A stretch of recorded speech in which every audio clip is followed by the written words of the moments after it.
Hello friends, welcome to மக்கள் சேவை சால். இன்றைக்கி நம்ம ஒரு சூப்பரான இன்ஃபர்மேஷன் பற்றி தான் பார்க்க போகிறோம். அதாவது கிராம ஊராட்சி செயலாளர் வேலைவாய்ப்பு ஆன்லைன் மூலமாக அப்ளை பண்ணுறது குறித்து நிறைய பேருக்கு சந்தேகங்கள் இருக்குது. இப்போ இதை பற்றி நம்ம மொத்த இன்ஃபர்மேஷன் தான் இந்த வீடியோ வந்து பார்க்க போகிறோம். இந்த வீடியோ ஸ்கிப் பண்ணாமல் ஃபுல்லாக பாருங்கள். அது மட்டும் அல்ல, இந்த வீடியோ நிறைய பேருக்கு ஷேர் பண்ணுங்க. வீடியோக்குள்ளே போகிறதுக்கு முன்னாடி வேலைவாய்ப்புக்குன்னு தனியாக நம்ம ஒரு சேனலை வந்து க்ரியேட் பண்ணியிருக்கோம். இந்த சேனலில் மாவட்ட வாரியாக வர எல்லா கவர்மெண்ட் ஜாப்ஸுமே ரெகுலராக அப்டேட் வந்து பண்ணிகிட்ருக்கோம். இதுக்கான லிங்க்கை நான் டிஸ்கிரிப்ஷன் வந்து கொடுத்துட்றேன். விருப்பம் இருக்கவங்க இந்த சேனலை நீங்கள் சப்ஸ்கிரைப் வந்து பண்ணி வச்சுக்கோங்க. ஓகே, அதேமாரி ஜாப்க்கான எல்லா அப்டேட்டுமே உடனுக்குடன் நம்முடைய வாட்ஸ்அப் சேனலாக இருக்கட்டும், டெலிகிராம் குரூப்பாக இருக்கட்டும், அதிலையும் வந்து ஃபார்வர்ட் பண்ணிடும். ஸோ லிங்க் எல்லாமே நான் டிஸ்கிரிப்ஷன் வந்து கொடுத்துட்றேன். ஓகே, அதாவது தமிழகம் முழுவதும் ஊரக வளர்ச்சி மற்றும் ஊராட்சி துறையிலேருந்து கிராம ஊராட்சி செயலாளருக்கான வேலைவாய்ப்பு வந்து அறிவிச்சிருக்காங்க. நிறைய பேருக்கு அப்ளை பண்ணியிருப்பீங்க, நம்ம சேனலில் வீடியோலாம் போட்டிருக்கோம். இப்போ ஆன்லைன் மூலமாக அப்ளை பண்ண சொல்ல நிறைய பேருக்கு சந்தேகங்கள் இருக்குது. அதை பற்றி பார்க்கலாங்க.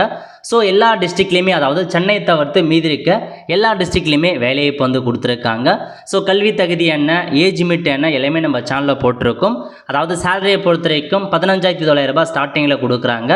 ஏஜ் லிமிட்டை பொறுத்த வரைக்கும் பிசி, எம்பிசி, டிஎன்சி 18 வயசுலேருந்து 34 வயசுக்குள்ளே இருக்கவங்க அப்ளை பண்ணலாம். எஸ்சி எஸ்டிக்கு வந்து 18 to 37 வயசுக்குள்ளே இருக்கவங்க அப்ளை பண்ணலாம். ஜென்ரல் வந்து 18 to 32 ஏஜுக்குள்ளே இருக்கவங்க அப்ளை பண்ணலாம். ஓகே, அதேமாரி கல்வி தகுதியை பொறுத்த வரைக்கும் 10ஆம் வகுப்பு வந்து பாஸ் பண்ணால் போதுமானது. ஸோ விண்ணப்பத்தாரர் குறைந்தபட்சம் 8ஆம் வகுப்பு வரையாச்சும் தமிழ் ஒரு பாடமாக படிச்சிருக்கணும் அப்படின்றத சொல்லியிருக்காங்க. அப்ளை பண்ணுறதுக்கான கடைசி தேதி 9/11/2025. அதுக்குள்ளே அப்ளை பண்ண பாருங்கள். ஸோ அப்ளை பண்ணுறதுக்கு முன்னாடி உங்கள் டிஸ்ட்ரிக்ட் வைஸாக இருக்க வேக்கன்சி பற்றி நீங்கள் தெரிஞ்சுக்கோங்க. இதில் கொடுத்துருக்காங்க பாருங்கள், விளம்பரத்தை பார்க்கணும். இந்த ஆப்ஷன் நீங்கள் கிளிக் பண்ணிங்க அப்படின்னா இந்த மாதிரி தாங்க ஓப்பன் ஆகும். இதில் போயிட்டு உங்கள் டிஸ்ட்ரிக்ட் எதுவோ அதை நீங்கள் கிளிக் பண்ணிட்டு ஷோ கொடுக்குறீங்க அப்படின்னா இந்த மாதிரி அட்வர்டைஸ்மெண்ட் ஓப்பன் ஆகும். டவுன்லோட் கொடுத்ததுக்கப்புறம் ஸோ உங்கள் டிஸ்ட்ரிக்டான நோட்டிஃபிகேஷன் நீங்கள் தெரிஞ்சுக்கலாங்க. ஸோ டிஸ்ட்ரிக்டாக எதுவுமே கிடையாது, டிஸ்ட்ரிக்ட் வைஸாக மாறுபடுறது வேக்கன்சி மட்டும்தான். இப்போ அரியலூர் பொறுத்த வரைக்கும் 33 வேக்கன்சி கொடுத்துருக்காங்க அப்படின்னா அந்த 33 வேக்கன்சி எந்த ரிசர்வேஷன் கொடுத்துருக்காங்க அப்படின்னு செக் பண்ணி பார்த்துக்கோங்க. இது பாருங்கள், எஸ்சி கேட்டகரி ஒதுக்கீடு செஞ்சுருக்காங்க, பெண்கள் தான் அப்ளை பண்ண முடியும். நான் ப்ரியாரிட்டி கொடுத்துருக்காங்க ஒரு வேக்கன்சி. இது ஜென்ரல்னால் எல்லாருமே அப்ளை பண்ணலாம். அந்த மாதிரி ஒவ்வொரு கம்யூனிட்டி வைஸாக ஆண் அப்ளை பண்ணலாமா, இல்லை பெண்கள் அப்ளை பண்ணலாமா, எந்த ரிசர்வேஷனுக்கு ஒதுக்கியிருக்காங்க, ஸோ பிஎஸ்டிஎம் ஒதுக்கியிருக்காங்களா, எக்ஸ் சர்வீஸ்மேன் ஒதுக்கியிருக்காங்களா, விடோவுக்கு ஒதுக்கீடு செஞ்சுருக்காங்களா, லீகல் ஏரா ஃப்ரீடம் ஃபைட்டர் அந்த மாதிரி சொல்லியிருக்காங்களா, செக் பண்ணி பார்த்துட்டு ரிசர்வேஷன் முக்கியமானது. உங்கள் ரிசர்வேஷன் இருக்குது அப்படின்னா அப்ளை பண்ணுங்கள். இல்லாதவங்க ஜென்ரல் கேட்டகரி கொடுத்து அப்ளை வந்து பண்ண பாருங்கள். இதெல்லாம் தாங்க உங்களுக்கான பேசிக் இன்ஃபர்மேஷன். இதை மட்டும் நீங்கள் தெரிஞ்சுக்கிட்டால் போதுமானது. அதாவது உங்கள் டிஸ்ட்ரிக்டில் இருக்க எல்லாத்துமே வேக்கன்சி கொடுத்துட்டாங்க. அதாவது பார்த்தா ஓவரால் வேக்கன்சி மட்டும் தான் கொடுத்துருக்காங்க. ஒவ்வொரு கிராம ஊராட்சியில் வேக்கன்சி இருக்கா அப்படின்றத அப்டேட் பண்ணல. பட் நம்ம ஆன்லைன் மூலமாக அப்ளை பண்ண சொல்ல ஒரே டிஸ்ட்ரிக்டாக தான் அப்ளை பண்ணுறோம். போக போக தான் நமக்கு இன்டர்வியூ அப்போ தான் நீங்கள் செலக்ட் ஆகிட்டீங்க அப்படின்னா உங்களுக்கு எந்த ஊருக்கு போஸ்டிங் வேணும் அதுமாரி வந்து பிரிப்பாங்க. பட் இப்போதைக்கு ஓவராலாக தான் நம்ம டிஸ்ட்ரிக்ட் வைஸாக அப்ளை பண்ண போகிறோம். அதனால் நீங்கள் எங்கே வேலை இருக்குது அப்படிலாம் கவலைப்படாதீங்க. ஸோ டிஸ்ட்ரிக்ட் வைஸாக நீங்கள் அப்ளை பண்ணிக்கோங்க. ஓகே, ஸோ நீங்கள் வந்து பார்த்தா ஒரு நபர் வந்து ஸோ முடிஞ்சளவுக்கு உங்கள் சொந்த டிஸ்ட்ரிக்டே அப்ளை பண்ண பாருங்கள். ஏன்னா சொந்த டிஸ்ட்ரிக்ட் அப்ளை பண்ணவே வேலை கிடைக்கிறது கஷ்டமாக இருக்குது. நீங்கள் வேறு டிஸ்ட்ரிக்ட்லாம் போய்ட்டு அப்ளை பண்ணிங்க அப்படின்னா ரொம்ப சிரமமாயிடும். பட் உங்களால் முடியாத பட்சத்தில் இப்போ எங்கள் டிஸ்ட்ரிக்டில் வேக்கன்சி கம்மியாக இருக்குது அப்படின்றப்ப நீங்கள் வேறு டிஸ்ட்ரிக்ட் தாராளமாக அப்ளை பண்ணலாம், ஒன்றும் பிரச்சனை இல்லை. 2-3 டிஸ்ட்ரிக்டும் நீங்கள் அப்ளை பண்ணலாம். பட் வந்து இன்டர்வியூ ஒரே நாளில் எல்லா டிஸ்ட்ரிக்டும் ஒரே நாளில் வச்சுட்டாங்க அப்படின்னா ஏதாச்சும் ஒரு டிஸ்ட்ரிக்ட் மட்டும்தான் போக முடியும். இந்த மாதிரி ஒரு சில ப்ராப்ளம் இருக்குது. அதெல்லாம் தெரிஞ்சுக்கிட்டு நீங்கள் மல்டிபிள் டிஸ்ட்ரிக்ட் அப்ளை பண்ணுறவங்க அப்ளை பண்ணுங்க. என்னோட சஜஷன் படி உங்கள் ஓன் டிஸ்ட்ரிக்ட் மட்டும் அப்ளை பண்ணுங்கள். அதுதான் உங்களுக்கு சேஃபாகவும் கரெக்டாகவும் இருக்கும். ஓகே, ஸோ இப்போ நிறைய பேருக்கு அப்ளை பண்ணுற சந்தேகம் இருக்குது, அதை பற்றி பார்க்கலாங்க. ஸோ இதான் அப்ளை பண்ணுறதுக்கான ப்ராசஸ். ஸோ இந்த வெப்சைட்டில் போயிட்டு அப்ளைன்னு இருக்குது பாருங்கள், இந்த ஆப்ஷன் நீங்கள் வந்து கிளிக் பண்ணிங்க அப்படின்னா இந்த மாதிரி தான் ஒரு பேஜ் ஓப்பன் ஆகும். ஓகே, ஸோ இப்போ நீங்கள் முதல்ல விண்ணப்பிக்க விரும்பும் மாவட்டம் எந்த டிஸ்ட்ரிக்ட் அப்ளை பண்ண போகிறீங்க. ஸோ முடிஞ்சளவுக்கு ஓன் டிஸ்ட்ரிக்டே கொடுத்துக்குவாங்க. ஓன் டிஸ்ட்ரிக்ட் செலக்ட் பண்ணியாச்சு. அதுக்கப்புறம் ரிசர்வேஷன் பற்றி கேட்டிருக்காங்க. காலி இடஒதுக்கீடு வகுப்பு வரை. ஸோ நீங்கள் வந்து எந்த கேட்டகரி அப்ளை பண்ண போகிறீங்க. ஆல்ரெடி சொன்ன மாதிரி உங்கள் கேட்டகரிக்கு வேக்கன்சி இருக்கா. ஸோ இப்போ நீங்கள் பிசினா பிசிக்கு எவ்வளோ வேக்கன்சி இருக்குது, இப்போ ஆண்கள் மட்டும் ஒதுக்கீடு செஞ்சுருக்காங்களா, அதெல்லாம் நீங்கள் செக் பண்ணுற மாதிரி இருக்குங்க. அதை கரெக்டாக வந்து பார்த்துக்கோங்க. ஸோ இப்போ நம்ம வந்து பாருங்கள், நான் திருவண்ணாமலை டிஸ்ட்ரிக்ட் செலக்ட் பண்ணியிருக்கேன் அப்படின்னா இப்போ நான் திருவண்ணாமலை டிஸ்ட்ரிக்டில் போயிட்டு ஷோ கொடுக்குறேன். ஷோ கொடுத்ததுக்கப்புறம் இந்த மாதிரி அட்வர்டைஸ்மெண்ட் டவுன்லோட் பண்ணிக்கிறேன். இப்போ இதில் வந்து பாருங்கள், நம்ம உங்கள் டிஸ்ட்ரிக்ட் அந்த மாதிரி ஓப்பன் பண்ணிக்கோங்க. ஓப்பன் பண்ணிவிட்டு மொத்தமாக எவ்வளோ வேக்கன்சி கொடுத்துருக்காங்க அப்படின்றத முதல்ல நீங்கள் செக் பண்ணிக்கோங்க. ஏன்னா ஓவரால் வேக்கன்சி ரொம்ப வந்து இம்பார்ட்டன்ட். இப்போ இதில் வந்து பாருங்கள் எவ்வளோ வேக்கன்சி கொடுத்துருக்காங்க அப்படின்னா ஆல்மோஸ்ட் வந்து பாருங்கள் 69 வேக்கன்சி வந்து கொடுத்துருக்காங்க. இந்த 69 வேக்கன்சியுமே எந்தெந்த இடங்களில் வேக்கன்சி கொடுத்துருக்காங்க அதையும் வந்து மென்ஷன் பண்ணிட்டாங்க. இதில் வந்து பாருங்கள் திருவண்ணாமலைக்கு வேக்கன்சியில் அந்த ஊராட்சி ஒன்றியத்துக்கு, கீழ்பெனாத்தூர் 2, துரிஞ்சாபுரம் 3 அந்த மாதிரி ஒவ்வொரு ஒன்றிய வயசாக வேக்கன்சி கொடுத்துருக்காங்க. இது வந்து எல்லா டிஸ்ட்ரிக்ட்டுமே இந்த மாதிரி அனௌன்ஸ்மெண்ட் பண்ணல, ஒரு சில டிஸ்ட்ரிக்ட் தான் அனௌன்ஸ்மெண்ட் பண்ணியிருக்காங்க. இப்போ டோட்டலாக 69 வேக்கன்சி அப்படின்னு வச்சுக்கலாம். இப்போ அந்த 69 வேக்கன்சியுமே யார் யாருக்கு ஒதுக்கீடு செஞ்சுருக்காங்க அதை நீங்கள் பார்க்குற மாதிரி இருக்கும். இது வந்து எஸ்சி கேட்டகரி ஒதுக்கீடு செஞ்சுருக்காங்க. ஆண் பெண் 2 பேருமே அப்ளை பண்ணலாம். ஸோ அதேமாதிரி ரிசர்வேஷன் கேட்டகரி என்ன அப்படின்னா, ஸோ தமிழ் மீடியம் படித்தவங்களுக்கு ரிசர்வேஷன் ஒதுக்கீடு செஞ்சுருக்காங்க. இதுதான் நீங்கள் பார்க்க வேண்டியது. இப்போ நான் பிசி கேட்டகரி அப்படின்னு வச்சுக்கேன். இதுக்கு ஒரு பாருங்கள், பிசி ஆண்கள் பெண்கள் அப்ளை பண்ணலாம். ஜென்ரல் கேட்டகரி 6 வேக்கன்சி இருக்குது. ஸோ தாராளமாக இந்த பிசி கம்ப்யூட்டர் இருக்கவங்க நீங்கள் தாராளமாக அப்ளை பண்ணலாம். 6 வேக்கன்சி கொடுத்துருக்காங்க. அந்த மாதிரி பிசிக்கு எங்கெங்கெல்லாம் வேக்கன்சி கொடுத்துருக்காங்க இது பாருங்கள். போத் மென் அண்ட் உமன் கொடுத்துருக்காங்க. அதேமாரி அந்த டிசபிலிட்டின் வாரில் கொல்லப்பட்டிருக்காங்க பாருங்கள். அந்த டிசபிளாக இருக்கவங்க, அந்த வாரில் போயிட்டு இறந்தவங்க, டிசபிளாக இருக்கவங்க, அவங்க சார்ந்தவங்க தான் அப்ளை பண்ண முடியும். இந்த மாதிரி ஒவ்வொன்றா நீங்கள் பிசிக்கு செக் பண்ண சொல்ல ரிசர்வேஷன் கொடுத்துருக்காங்களா அப்படின்னு செக் பண்ணிக்கோங்க. ஸோ நார்மலாக ஜென்ரல் பிசி ஜென்ரல் கொடுத்தாலும் யாரெல்லாம் அப்ளை பண்ணலாம். பட் ரிசர்வேஷன்னா சம்மந்தப்பட்ட அந்த ரிசர்வேஷன் மட்டும்தான் அப்ளை பண்ண முடியும். இதுலேயும் பெண்கள் மட்டும்தான் அப்ளை பண்ணணும் அந்த மாதிரியும் கொடுத்துருப்பாங்க. ஸோ அதுக்கேற்ற மாரி செக் பண்ணி பார்த்துக்கோங்க. இதுதான் ரொம்ப இம்பார்ட்டண்டான ஒரு பேஜ். ஓகே, ஸோ இப்போ நான் வந்து பார்த்தேன் பிசி கேட்டகரி நான் வந்து கொடுத்துக்கிறேன். நீங்கள் என்ன கேட்டகரி, எம்பிசினா எம்பிசி கொடுங்க, எஸ்சினா எஸ்சி கொடுங்க, எஸ்டினா எஸ்டி கொடுத்துக்கோங்க, எஸ்சினா எஸ்சியை கொடுத்துக்கோங்க, பிசி முஸ்லீம்னா பிசி முஸ்லீம் கொடுங்க. பிசி முஸ்லீம் பொறுத்த வரைக்கும் கேட்டகரி வைஸாக கம்மியாக இருக்குது அப்படின்ற மாரி சொல்கிறாங்க. அதாவது இந்த மாதிரி உங்களுக்கு ஸோ இதிலே கொடுத்துறாங்க பாருங்கள். பிசி முஸ்லீம் பொறுத்த வரைக்கும் டிஃப்ரெண்ட் டேபிள் பர்சன் அவங்களுக்கு மட்டும்தான் இடஒதுக்கீடு கொடுத்துருக்காங்க. அதனால் ஸோ உங்களால் பிசி முஸ்லீமுக்கு வேக்கன்சி இல்லை அப்படின்னு போச்சு நீங்கள் ஜென்ரல் கொடுத்து அப்ளை பண்ணிக்கலாம். ஜென்ரலுக்கு வேக்கன்சி கொடுத்துருப்பாங்க, அதுக்கேற்ற மாதிரி நீங்கள் அப்ளை பண்ணுங்கள். ஓகே, இந்த மாதிரி தான் நீங்கள் முதல்ல ரிசர்வேஷன் இல்லாத பட்சத்தில் உங்களுக்கு டேரெக்டாக நீங்கள் ஜென்ரல் கொடுத்து அதில் என்னாச்சும் வர கேட்டகரி கொடுத்து நீங்கள் அப்ளை பண்ணிக்கலாங்க. ஸோ அதுக்கு அடுத்து ஜெண்டர் கேட்டிருக்காங்க. நீங்கள் மேல்னா மேல் கொடுங்க, ஃபீமேல்னா ஃபீமேல் அப்படின்ற ஆப்ஷன் நீங்கள் ஃபில் பண்ணுங்கள். ஓகே, அதுக்கடுத்து இதான் முக்கியமான இன்ஃபர்மேஷன். காலிட ரிசர்வேஷன் கேட்டகரி நீங்கள் பிசிஏ எம்பிசிஏ கொடுத்துட்டீங்க, அதில் என்ன ரிசர்வேஷன் இருக்கீங்க இதில் முதல்ல பாருங்கள். பிசியில் ஜென்ரல் கேட்டகரி இது வந்து எல்லாருக்குமே பொதுவானது, ஜென்ரலாக அப்ளை பண்ணலாம் ரிசர்வேஷன் இல்லாமல். அதுக்கடுத்து பாருங்கள், போரில் மரணம் அடைந்தவங்க அல்லது உடல் தகுதி இழந்த இராணுவத்தினோட குடும்பத்தினர் இருக்கீங்க அவர்கள் நீங்கள் தமிழ் மீடியத்தில் படிச்சிருக்கீங்க அப்படின்னா தமிழ் வழியில் படித்த எக்ஸ் சர்வீஸ் மேன் இதிலே கொடுத்துருக்காங்க. ஸோ அந்த பிசியில் எக்ஸ் சர்வீஸ் மேன் தமிழ் மீடியத்தை படித்தவங்க தான் அப்ளை பண்ண முடியும். இது வந்து பாருங்கள் மாற்றுத்திறனாளியை கொடுத்துருக்காங்க.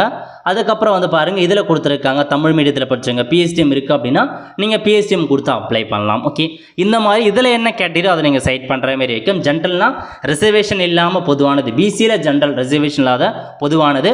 ரிசர்வேஷன் இருக்குன்னா எந்த கமிட்டி, டிஃப்ரெண்ட் டேபிள் பர்சனா, பிஎஸ்டிஎம்மா, எக்ஸ் சர்வீஸ் மேனா, அந்த மாதிரி நீங்கள் என்ன கேட்டகரியோ அதை நீங்கள் கொடுத்துக்கோங்க. அந்த மாதிரி ப்ரியாரிட்டி இல்லைன்றவங்க நீங்கள் ஜென்ரல் கொடுத்துக்கலாம். பிசியில் ஜென்ரல் அப்படின்னு நீங்கள் கொடுத்துக்கலாம். ஓகே, இந்த மாதிரி தான் நீங்கள் என்ட்ரு பண்ணுற மாரி இருக்கும். சேம் அதேமாதிரி தான் எம்பிசினா எம்பிசியில் ஜென்ரல் எந்த ப்ரியாரிட்டி இல்லைனா எம்பிசியில் ஜென்ரல் கொடுங்க, அல்லது ப்ரியாரிட்டி பிஎஸ்டிஎம் வச்சுருக்கோம் அந்த மாதிரி இருக்கவங்க அதுக்கான ஆப்ஷன் நீங்கள் கொடுத்துக்கலாங்க. இதுதான் நிறைய பேருக்கு இருக்கிற டவுட்டு. ஸோ நோட் பண்ணிக்கோங்க. வேக்கன்சி கம்மியாக இருக்கா அப்படின்னா எல்லாத்துலேயுமே ரிசர்வேஷன் படி வேக்கன்சி கம்மியாக தான் இருக்கும். 1-2 வேக்கன்சி தான் இருக்கும். நீங்கள் வேறு வழியில் அப்ளை பண்ணி தான் ஆகணும். ஓகே, நெக்ஸ்ட்டு பெயர் கேட்டிருக்காங்க. விண்ணப்பதாரர் பெயர் முதல்ல உங்களுடைய இனிஷியல் கேட்டிருக்காங்க. 10th மார்க் ஷீட்டில் இருக்க மாரி உங்களுக்கான நேம் கொடுத்துக்கோங்க. பெயராக இருக்கட்டும் இனிஷியலாக இருக்கட்டும் நேம் கொடுத்துட்டு ஃபாதர் நேம் கேட்டிருக்காங்க. முதல்ல ஃபாதர் இனிஷியலை கொடுத்துக்கோங்க. நெக்ஸ்ட்டு ஃபாதர் நேம் என்னவோ அதை நீங்கள் கரெக்டாக மென்ஷன் பண்ணிக்கோங்க. நெக்ஸ்ட்டு வந்து பாருங்கள், இந்த இடத்துல 10ஆம் வகுப்பு தேர்ச்சி பெற்றோர் ஆட்டோமேட்டிக்காக வந்து கிளிக் ஆகிடுச்சு. அடுத்த கட்டமாக என்ன கேட்டிருக்காங்க அப்படின்னா, கொரோனா கால பகுதியில் நீங்கள் 10ஆம் வகுப்பு பாஸ் பண்ணியிருக்கீங்க, கோவிட்-19ல் 10ஆம் வகுப்பு ஆல் பாஸ் ஆனவங்க மட்டும் எஸ் கொடுத்துக்கோங்க. எஸ் கொடுத்துட்டு வந்து பார்த்தா 2021 டிஃபால்ட்டாக வந்து செலக்ட் ஆகிடுச்சிங்க. அதை நம்மளால் வந்து மாற்ற முடியாது. அதையும் நீங்கள் நோட் பண்ணி தான் ஆகணும். ஏன்னா ஒரு சில பேர் வந்து 2020-22 கூட கொரோனா டைமில் பாஸ் பண்ணியிருக்காங்க. அவங்களுக்கு வந்து பார்த்தா இந்த ஆப்ஷன்ஸ் கொடுக்காமல் இருக்காங்க. நீங்கள் வேறு வழியில் நோ கொடுத்து மேலே தான் என்ட்ரு பண்ணுற மாதிரி இருக்குங்க. அது நீங்கள் டோல் ஃப்ரீ நம்பர் கால் பண்ணி கேட்டு தெரிஞ்சுக்கோங்க. 2021க்கு மட்டும்தான் இந்த கொரோனா பீரியட் பாஸ் அப்படின்ற ஆப்ஷன்ஸை எனபிள் பண்ணியிருக்காங்க. ஓகே, ஸோ கொரோனா டைமில் பாஸ் பண்ணவங்க எஸ் கொடுத்துட்டு எந்த போர்டில் படிச்சிங்க, ஸ்டேட் போர்டா, சிபிஎஸ்சியில் படிச்சிங்களா, ஐசிஎஸ்சியா, மெட்ரிகுலேஷனா அப்படின்றத நீங்கள் செட் பண்ணுற மாதிரி இருக்கும். ஸ்டேட் போர்டுனா ஸ்டேட் போர்டு கொடுத்துக்குவாங்க. கொடுத்துட்டு பர்சன்டேஜ் ஆஃப் மார்க் வந்து கேட்டிருக்காங்க. இதில் வந்து பாருங்கள் ஆட்டோமேட்டிக்காக அதுவாக வந்து ஒரு பர்சன்டேஜ் ஆஃப் மார்க் உங்களுக்கு வந்து செலக்ட் ஆகிடுச்சு. அதுக்கப்புறம் 10th மார்க் ஷீட் கேட்டிருக்காங்க. நீங்கள் கொரோனா டைமில் பாஸ் பண்ணியிருந்தாலும் உங்களுக்கு மார்க் ஷீட் கொடுத்துருப்பாங்க. பாஸ்ன்னு மென்ஷன் பண்ணி அதுக்கான மார்க் ஷீட்டை அப்லோட் பண்ணி ஆகணும். ஓகே, இல்லை நான் கொரோனா டைமில் பாஸ் பண்ணல அப்படின்றவங்க நீங்கள் நோ அப்படின்ற ஆப்ஷன் நீங்கள் செட் பண்ணிவிட்டு ஸோ எந்த போர்டில் படிச்சிங்க, ஸ்டேட் போர்டில் படிச்சிங்களா, சிபிஎஸ்சியா, ஐசிஎஸ்சியா, மெட்ரிகுலேஷனா அப்படின்றத நீங்கள் செட் பண்ணுங்கள். செட் பண்ணிட்டு எந்த இயரில் பாஸ் பண்ணீங்க அப்படின்னு கேட்டிருப்பாங்க. ஸோ நீங்கள் 10th எந்த இயரில் பாஸ் பண்ணீங்களோ அந்த இயரை செட் பண்ணிட்டு மந்த்து கேட்டிருப்பாங்க. மந்த் எதுவோ அதை நீங்கள் வந்து செட் பண்ணிக்கோங்க. நெக்ஸ்ட்டு மதிப்பெண் கேட்டிருக்காங்க பாருங்கள். இதில் போயிட்டு அப்டேட் மதிப்பெண்ணில் நீங்கள் எவ்வளோ மதிப்பெண் எடுத்தீங்க அப்படின்றத நீங்கள் கொடுக்கணும். உங்களுக்கான பர்சன்டேஜ் என்ன அப்படின்றத ஆட்டோமேட்டிக்காக கால்குலேட் பண்ணிக்கும். அதாவது மொத்தமாக 500 மதிப்பெண் எக்ஸாம் எழுதிருப்பீங்க. அதில் நீங்கள் எவ்வளோ மதிப்பெண் எடுத்தீங்க அப்படின்னு போட்டுருங்க. என்ட்ரு பண்ணிவிட்டு உங்களுக்கான மார்க் ஷீட் கேட்டிருக்காங்க. 10th மார்க் ஷீட் நீங்கள் பிடிஎஃபாக அப்லோட் பண்ணி ஆகணுங்க. 5 MBக்குள்ளே இருக்க மாரி, மேக்ஸிமம் வந்து பார்த்தா 100 KBக்குள்ளே இருக்கணும். 100 KBக்குள்ளே இருக்க மாரி பிஎன்ஜியோ ஜேபிஜி ஃபார்மேட்டோ பிடிஎஃப்பில் சூஸ் ஃபைல் கொடுத்து 10th மார்க் ஷீட்டை கிளியராக இருக்க மாரி அப்லோட் பண்ணிக்கோங்க. அதுக்கப்புறம் 10th சர்டிஃபிகேட் நம்பர் கேட்டிருக்காங்க. Mark sheet certificate number. So mark sheet நம்பரை கொடுத்துக்கோங்க. ரெஜிஸ்ட்ரேஷன் நம்பரோ எக்ஸாம் நம்பரோ ரோல் நம்பரோ கிடையாது. மார்க் ஷீட்கான நம்பர், அந்த சர்டிஃபிகேட் நம்பர் அந்த மார்க் ஷீட்டுக்கு மேலே கார்னரில் இருக்கும். அந்த நம்பரை கொடுத்துக்கோங்க. நெக்ஸ்ட்டு கம்யூனிட்டி கேட்டிருக்காங்க. நீங்கள் என்ன கம்யூனிட்டியை சார்ந்தாங்க, பிசி அப்படின்றது ஒரே ஆப்ஷன் தான் காமிக்கும். அதை நீங்கள் செட் பண்ணிக்கலாம்.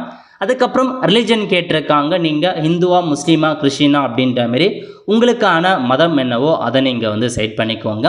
செட் பண்ணதுக்கப்புறம் உட்பிரிவின் பெயர். இப்போ நீங்கள் பிசி கம்யூனிட்டினா பிசியில் எந்த கேஸ்ட்டை சார்ந்தவங்க, எம்பிசினா எம்பிசியில் எந்த கேஸ்ட்டை சார்ந்தவங்க, எஸ்சினா எஸ்சியில் எந்த கேஸ்ட்டை சார்ந்தவங்க அப்படின்னு நீங்கள் ஜாதி சர்டிஃபிகேட்டை பார்த்து டைப் பண்ணிக்கோங்க. அதுக்கடுத்து நீங்கள் எக்ஸ் சர்வீஸ்மேன் அப்படின்னா எஸ் கொடுத்துக்கோங்க. இல்லைன்றவங்க நோ செட் பண்ணிக்கலாம். அதேமாரி ஆதரவற்ற விதவை அப்படின்னா எஸ் கொடுத்துக்கோங்க. இல்லை அப்படின்றவங்க நோ வந்து செட் பண்ணிக்கோங்க. நெக்ஸ்ட்டு மாற்றுத்திறனாளி அப்படின்னா எஸ் கொடுங்க. இல்லைன்றவங்க நோ வந்து செட் பண்ணிக்கோங்க. எஸ் கொடுத்தீங்க அப்படின்னா எந்தமான மாற்றுத்திறனாளி அப்படின்றத நீங்கள் மென்ஷன் பண்ணுற மாதிரி இருக்கும். ஓகே, இந்த 3த்துக்குமே நீங்கள் டாக்குமெண்ட் கண்டிப்பாக இருக்கணுங்க. டாக்குமெண்ட் இருந்தால் மட்டும்தான் இது உங்களுக்கு செல்லுபடியாகும். நீங்கள் எஸ் கொடுக்குறீங்க அப்படின்னா அதுக்கான டாக்குமெண்ட் கம்பல்சரி வாங்கி வச்சுக்கோங்க. அது உங்களுக்கு தேவைப்படும். ஓகே, அதுக்கடுத்து ரேஷன் கார்டு நம்பர் கேட்டிருக்காங்க. ஸோ இதில் போயிட்டு உங்கள் ரேஷன் கார்டு நம்பர் எதுவோ அந்த ஸ்மார்ட் கார்டு நம்பரை கொடுத்துக்கோங்க. நிறைய பேருக்கு இருக்க டவுட் என்ன அப்படின்னு பார்த்தீங்கன்னா, நான் வந்து மேரேஜ் ஆகி இப்போ ஹஸ்பண்ட் வீட்டில் தான் இருக்குது, எங்களுக்கு இன்னும் புதிய ரேஷன் கார்டு வாங்கலாம் அந்த மாதிரி கேட்குறீங்க. ஸோ உங்ககிட்ட இருக்க பழைய ரேஷன் கார்டு நம்பரை கொடுத்துக்கோங்க. அல்லது ஹஸ்பண்ட் வீட்டில் இருக்க பழைய ரேஷன் கார்டு நம்பரை என்ட்ரு பண்ணால் போதுமானது. ஏன்னா நிறைய பேர் இப்போ தான் அப்ளை பண்ணியிருக்கேன், இன்னும் வரல சொல்கிறீங்க, இன்னும் நான் ரேஷன் கார்டே வாங்காமல் இருக்கேன் அந்த மாதிரி சொல்கிறாங்க. ஸோ இதுக்கு நீங்கள் பழைய ரேஷன் கார்டு நம்பரே நீங்கள் கொடுத்துக்கலாம், ஒன்றும் பிரச்சனை இல்லை. நெக்ஸ்ட்டு டேட் ஆஃப் பர்த் வந்து கேட்டிருக்காங்க. இதில் போயிட்டு உங்கள் டேட் ஆஃப் பர்த் என்னவோ அதை நீங்கள் வந்து கொடுத்துக்கோங்க. 10th மார்க் ஷீட்லேயே எப்படி இருக்கோ எக்ஸாக்டாக அதேமாரி டேட் ஆஃப் பர்த்தை மென்ஷன் பண்ணலாம். அப்புறம் உங்கள் சொந்த மாவட்டம், நேட்டிவ் டிஸ்ட்ரிக்ட் கேட்டிருக்காங்க. நீங்கள் முன்னாடி அப்ளை பண்ணது எந்த டிஸ்ட்ரிக்ட் வேணாலும் அப்ளை பண்ணலாம். இதில் போயிட்டு உங்கள் சொந்த மாவட்டம் எது அப்படின்றத நீங்கள் மென்ஷன் பண்ணி ஆகணும். ஸோ நேட்டிவ் டிஸ்ட்ரிக்ட் கொடுத்துட்டு மொபைல் நம்பர் கேட்டிருக்காங்க. இதில் போயிட்டு 10 டிஜிட்கான மொபைல் நம்பரை என்ட்ரு பண்ணிக்கோங்க. நெக்ஸ்ட்டு மெயில் ஐடி இருக்குது அப்படின்னா எஸ் கொடுத்து உங்களுடைய மெயில் ஐடி என்னவோ அதை நீங்கள் கொடுத்துக்கோங்க. மெயில் ஐடி கண்டிப்பாக இருக்கும். நீங்கள் ஆண்ட்ராய்டு ஃபோன் வச்சுருந்தாவே மெயில் ஐடி கம்பல்சரி இருக்கும். அதை நீங்கள் மெயில் ஓப்பன் பண்ணி பார்த்து மெயில் ஐடி கொடுத்துக்கோங்க. இல்லாதவங்க மட்டும் நீங்கள் நோ கொடுத்து ஸ்கிப் பண்ணிக்கோங்க. மெயில் ஐடி கொடுக்குறீங்க அப்படின்னா ஏதாச்சும் ஒரு நோட்டிஃபிகேஷன் அப்படின்னா மெயிலில் அனுப்புவதற்கான வாய்ப்புகள் இருக்குது. ஸோ எக்ஸ்ட்ராவாக ஒரு ஃபேஸஸ் ஆட் ஆகுது. ஸோ மெயில் கொடுத்துக்கோங்க. அதுக்கப்புறம் பாருங்கள் முக்கியமான இன்ஃபர்மேஷன், 1ஆம் வகுப்பு முதல் 8ஆம் வகுப்பு வரை தமிழை ஒரு பாடமாக பயின்றவரா, அதாவது ஃபஸ்ட் ஸ்டாண்டர்ட்லேருந்து 8th வரைக்கும் ஏதாச்சும் ஒரு சப்ஜெக்ட் தமிழில் படித்தா போதுமானது. தமிழ் மீடியத்தில் படிக்கணும் இல்லைங்க, ஏதாச்சும் ஒரு சப்ஜெக்ட் தமிழ் படிச்சிருந்தா போதுமானது. ஸோ அந்த மாதிரி இருக்கவங்க எஸ் கொடுத்துக்கோங்க. நான் தமிழே ஒரு சப்ஜெக்ட் கூட படித்ததே இல்லை அப்படின்றவங்க நீங்கள் நோ அப்படின்ற ஆப்ஷன் செட் பண்ணி ஆகணும். மேபி அந்த சிபிஎஸ்சியில் படிக்கிறவங்க, ஐசிஎஸ்சியில் படிக்கிறவங்களுக்கு தமிழ் வராமல் இருக்கலாம். அவங்க மட்டும்தான் இந்த ஆப்ஷன். மற்றபடி நம்ம ஸ்டேட் போர்டில் படித்தோம் அப்படின்னா, மெட்ரிகுலேஷன் படித்தா அப்படின்னா கண்டிப்பாக ஒரு சப்ஜெக்டாக தமிழ் வந்திருக்கும், நம்ம எஸ் கொடுத்துக்கலாம். ஸோ ஒரே ஒரு சப்ஜெக்டாச்சும் தமிழ் வந்துச்சு அப்படின்னா எஸ் கொடுத்துக்கோங்க. ஒரு சப்ஜெக்ட் கூட நீங்கள் தமிழ்ன்றதே நான் படிக்கல அப்படின்றவங்க நோ சைட் பண்ணுங்கள். ஓகே, அதுக்கப்புறம் அட்ரஸ் கேட்டிருக்காங்க பாருங்கள். தொடர்பு முகவரியை வந்து கேட்டிருக்காங்க. முதல்ல உங்கள் டோர் நம்பர் என்ன, ஸோ டோர் நம்பர் என்ன. அதுக்கப்புறம் வந்து பாருங்கள் பில்டிங் நம்பர், அப்பார்ட்மெண்ட் நேம் கேட்டிருக்காங்க. நெக்ஸ்ட்டு ஸ்ட்ரீட் நேம் கேட்டிருக்காங்க, அதை கொடுத்துட்டு ஸோ உங்கள் ஏரியா நேம் எதுவோ அதை மென்ஷன் பண்ணிவிட்டு நெக்ஸ்ட்டு வந்து city name, village name, so full அட்ரஸை இந்த காம்பினேஷன் நீங்கள் கொடுத்துக்கோங்க. அடுத்த கட்டமாக டிஸ்ட்ரிக்ட் கேட்டிருக்காங்க. உங்கள் டிஸ்ட்ரிக்ட் எதுவோ அந்த டிஸ்ட்ரிக்டை செலக்ட் பண்ணிட்டு பின்கோடு கேட்டிருக்காங்க. உங்கள் ஊரோட பின்கோடு என்னவோ அதை நீங்கள் மென்ஷன் பண்ணிக்கோங்க. ஓகே, அதுக்கடுத்து என்ன கேட்டிருக்காங்க அப்படின்னா மொத்தமாக ஒரு 3 டாக்குமெண்ட்டை அப்லோட் பண்ணுற மாரி இருக்கும். ஜாதி சர்டிஃபிகேட், கம்யூனிட்டி சர்டிஃபிகேட் வந்து கேட்டிருக்காங்க. ஸோ ஜாதி சர்டிஃபிகேட் அப்லோட் பண்ணுற மாரி இருக்குங்க. ஸோ பாருங்கள், மினிமம் 20 கேபிலேருந்து 100 கேபிக்குள்ளே இருக்கணும். நீங்கள் ஜென்ரல் கேட்டகரி கொடுத்து அப்ளை பண்ணுறீங்க அப்படின்னா உங்களுக்கு ஜாதி சர்டிஃபிகேட் அப்லோட் பண்ண தேவையில்லை. மற்றபடி BC, MBC, DNC, SC, ST கம்யூனிட்டியாக இருக்கீங்க அப்படின்னா நீங்கள் ஜாதி சர்டிஃபிகேட் அப்லோட் பண்ணி தான் ஆகணும். நெக்ஸ்ட்டு விண்ணப்பதாரர் ஃபோட்டோ கேட்டிருக்காங்க. இதில் போய்ட்டு உங்கள் ஃபோட்டோ கிளியராக இருக்கா மாதிரி ரீசெண்டாக எடுத்த ஃபோட்டோவை, பாஸ்போர்ட் சைஸ் ஃபோட்டோவை அப்லோட் பண்ணிக்கோங்க. நெக்ஸ்ட்டு சிக்னேச்சர் கேட்டிருக்காங்க. ஒரு ஒயிட் பேப்பரில் உங்கள் சிக்னேச்சரை போட்டு சூஸ் ஃபைல் கொடுத்து அப்லோட் பண்ணிக்கோங்க. இந்த 3 டாக்குமெண்ட்டும் கம்பல்சரி அவசியமானது. ஓகே, இதை தவிர்த்து உங்களுக்கான டிக்ளரேஷன் கொடுத்துருக்காங்க, உறுதிமொழி. ஸோ எல்லாமே சரியாக இருக்குது, நான் கொடுத்த இன்ஃபர்மேஷன்லாம் சரியாக இருக்குது, அது எல்லாமே நீங்கள் படித்து பார்த்துட்டு ஒன் பை ஒன்னாக நீங்கள் வந்து படித்து பார்த்துட்டு அந்த செக் பாக்ஸ் கொடுத்துருக்காங்க, அதை அப்படியே வந்து டிக் பண்ணிக்கோங்க. டிக் பண்ணிவிட்டு கீழே ஒரு கேப்சா கோடு கொடுத்துருக்காங்க பாருங்கள். அந்த கேப்சா கோடை என்ட்ரு பண்ணிவிட்டு கீழே இருக்க பாருங்கள் சேவ் அண்ட் நெக்ஸ்ட்டுன்னு இந்த ஆப்ஷன் நீங்கள் வந்து கிளிக் பண்ணிக்கோங்க. நெக்ஸ்ட்டு இந்த மாதிரி உங்களுக்கான application submitted we have sent to mobile number, அதாவது உங்கள் ஓடிபி அனுப்பியிருப்பாங்க நீங்கள் கொடுத்த மொபைல் நம்பருக்கு.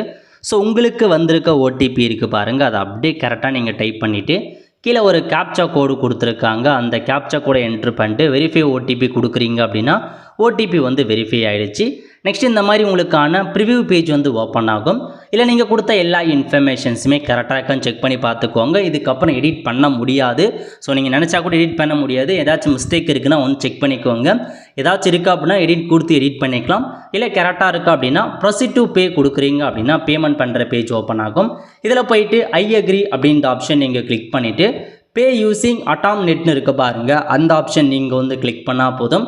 ஸோ உங்களுக்கான பேமெண்ட் பண்ணுற பேஜ் ஓப்பன் ஆகுங்க. இல்லை முக்கியமான இன்ஃபர்மேஷன், நீங்கள் பேமெண்ட் பொறுத்த வரைக்கும் அதிகபட்சமாக யூபிஐ வந்து ட்ரை பண்ணாதீங்க. டெபிட் கார்டு, நெட் பேங்கிங் மூலமாக நீங்கள் பே பண்ணுறீங்க அப்படின்னா உங்களுக்கு அந்த ஃபெயிலியர் ஆகாது, பேமெண்ட் ஃபெயிலியர் ஆகாத உங்களுக்கு சக்ஸஸ் ஆகும். நீங்கள் மற்றபடி வேறு ஏதாச்சும் பேமெண்ட் யூஸ் பண்ணுறீங்க அப்படின்னா மட்டும்தான் உங்களுக்கு யூபிஐயில் தான் அதிகமாக ஃபெயில் ஆகுது. யூபிஐலையும் நீங்கள் கரெக்டாக கொடுத்து வெயிட் பண்ணுறீங்க, அந்த ப்ராசஸ் அதுவும் ஆட்டோமேட்டிக்காக ரெஃப்ரெஷ் ஆகி பேமெண்ட் சக்ஸஸரி வெயிட் பண்ணால் மட்டும்தான் பேமெண்ட் வந்து ஆகுங்க. ஒரு சில பேருக்கு வந்து பார்த்தா பேமெண்ட்டே இனிஷியேட் ஆக மாட்டுது அந்த மாதிரிலாம் சொல்கிறீங்க. நீங்கள் பேமெண்ட்டே பண்ணாத அப்படியே இன்னும் பேமெண்ட் இனிஷியேட்டட் அப்படின்னு இருக்குது அப்படின்னா ஒரு 3-2 டேஸும் அப்படியே தான் இருக்குது அப்படின்னா நீங்கள் புதிய அப்ளிகேஷன்ஸ் போட்டுருங்க, வேறு வழி இல்லை. ஒருவேளை பேமெண்ட் ஃபெயில்ட் ஆகுதா அப்படின்னா நீங்கள் திரும்ப செக் பண்ணிக்கலாம். பேமெண்ட் ஃபெயில்ட் ஆகிடுச்சு அப்படின்னு உங்களுக்கு மெயிலுக்கும் எஸ்எம்எஸுக்கும் அனுப்புகிறாங்க. அந்தமாரி பேமெண்ட் ஃபெயில்டு அப்படின்னா திரும்ப நீங்கள் பேமெண்ட் வந்து பண்ணி தாங்க ஆகணும். அதையும் நீங்கள் நோட் பண்ணிக்கோங்க.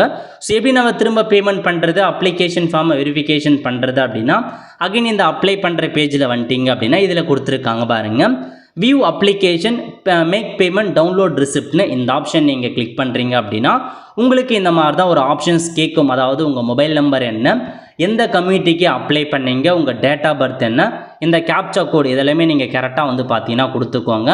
ஸோ என்ன மென்ஷன் பண்ணியிருக்கோங்களோ எல்லாமே கொடுத்துரு ஷோ அப்படின்ற ஆப்ஷன் நீங்கள் வந்து கிளிக் பண்ணிக்கோங்க. இந்த மாதிரி உங்களுக்கான ஆப்ஷன்ஸ் கீழே ஓப்பன் ஆகும். இதில் வந்து பாருங்கள் எல்லாமே கொடுத்துட்டாங்க. ஸோ வியூ கொடுத்துருக்காங்க, download payment acknowledgement slip, application form எல்லாமே இருக்குது. இந்த மாதிரி 3மே வந்துச்சு அப்படின்னா உங்களுக்கான அப்ளிகேஷன் சக்ஸஸ்ஃபுல்லாக இருக்குன்னு அர்த்தம். வெறும் வியூ மட்டும் காமிக்குது அப்படின்னா நீங்கள் வியூ கொடுத்து பேமெண்ட் பண்ணலான்னு அர்த்தம். திரும்ப நீங்கள் பேமெண்ட் வந்து பண்ணுற மாரி இருக்குங்க. ஸோ பேமெண்ட் பொறுத்த வரைக்கும் ஆகவே மாட்டேங்குது கடைசி வரைக்கும் அப்படின்னா நீங்கள் ஒரு 2 days வெயிட் பண்ணிவிட்டு திரும்ப நியூ அப்ளிகேஷன்ஸ் போட பாருங்கள். வேறு ஆப்ஷன்ஸ் உங்களுக்கு கிடையாது. நெக்ஸ்ட்டு இதில் வந்து பாருங்கள் வெறும் வியூன்னு மட்டும் தான் காமிக்குது. ஸோ அந்த மாதிரி வியூ கொடுத்ததுக்கப்புறம் ஸோ உங்களுக்கு ப்ரிவியூ பேஜ் ஓப்பன் ஆகும். திரும்ப நீங்கள் செக் பண்ணி பார்த்துட்டு பேமெண்ட் வந்து பண்ண பாருங்கள். ஸோ இந்த மாதிரி தான் உங்களுக்கு வந்து காமிக்கும். ஸோ ப்ரொசீட் டு பே கொடுக்குறீங்க அப்படின்னா இந்த மாதிரி பேமெண்ட் இஸ் ஆல்ரெடி இனிஷியேட்டட் அப்படின்ற மாரி காமிக்கும்.